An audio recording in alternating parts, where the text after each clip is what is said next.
This really purple plant is called Tradescantia pallida. It's a type of cultivated variety because these leaves are actually particularly larger than the regular Tradescantia pallida that I know. And it's part of the reason why I bought this. I mean, not only for the shock of color, if you want something that's a little bit different, this purple leaf is like unbelievable. It's so hard to find leaves that are this kind of deep in color. But this, as you could see, is a little bit more of a hanging basket plant.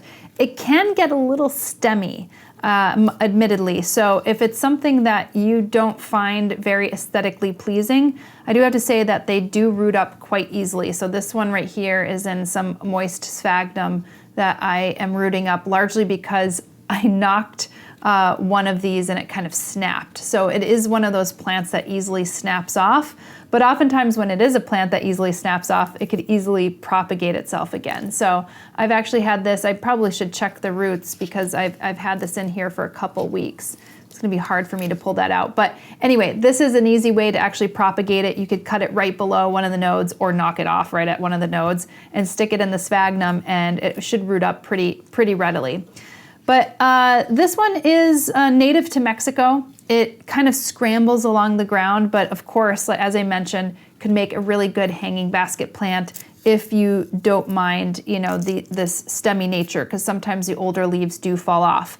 I actually have this growing in two different conditions in my house. I have one a little bit further away from a northeast facing window, and this one is in direct bright light, full sun in my southwest facing window.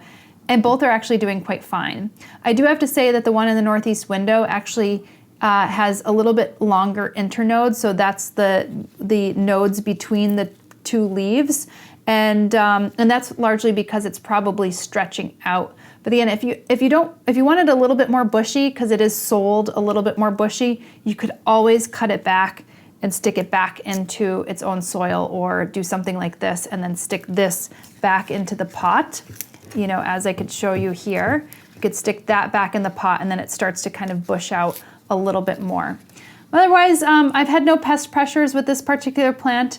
It is a fairly common house plant, so you can find this actually in the market, but you have to find different cultivated varieties that might look a little bit different. Like for instance, this one, really deep purple, kind of got a cool fuzz and has a really thick leaf. So if you're a little bit more of a connoisseur of Tradescantia, then you might want to find a little bit more of the unique ones that you can't typically find in the garden centers.